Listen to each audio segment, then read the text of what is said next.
combat casualty care really touches on everything we do as an organization. So if you look at our brand, our brand is a combat medic on a knee, taking care of a casualty. And so in my mind, combat casualty care touches everything we do and really is kind of woven throughout the culture of Army medicine.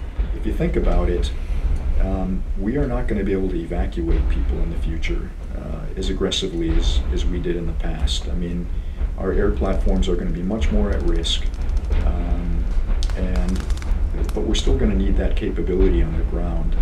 I think this whole notion of prolonged care is going to be very important, especially if we're looking at, as General Milley mentions, environments that we may not have air superiority.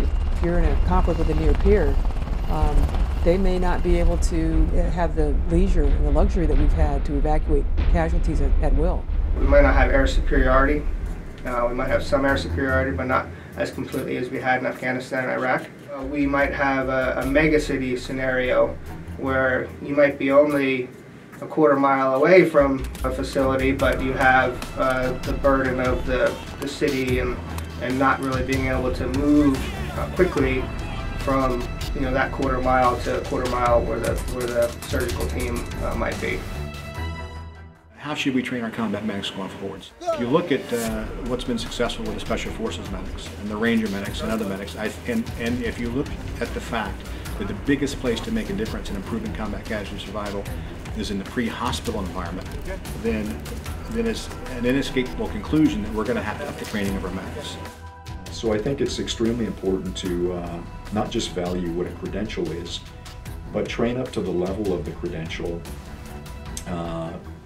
but more importantly to the capability that's going to be needed. I really do believe the credentialing piece is going to help us a little bit more in the certification, that it's going to be the baseline standard that we can put out there to attain. We'll have a pilot program going on with the 82nd Airborne this summer where that medic of the future is going to get trained. This training module that we're looking at is going to be about 6 months long on top of the 68 whiskey training that everybody gets.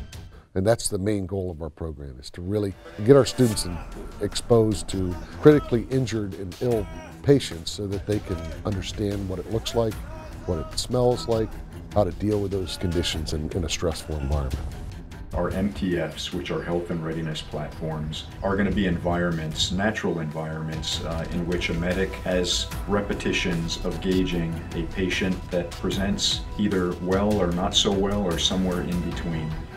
And that's very important for a medic to have that repetition, being precepted carefully by a licensed and credentialed provider. It gives the medics repetitions and how they're going to have to look at people from the lens of being experienced or non-experienced. And the more patient contact time a medic has with the patient in one of our MTFs is going to bring us goodness on the battlefield.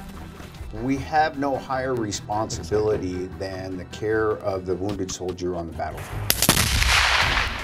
All of our focus needs to be on how it is that we're going to improve that care to that wounded, ill, or injured soldier on the battlefield of tomorrow. Army Medicine, one team, one purpose, conserving the fighting strength since 1775.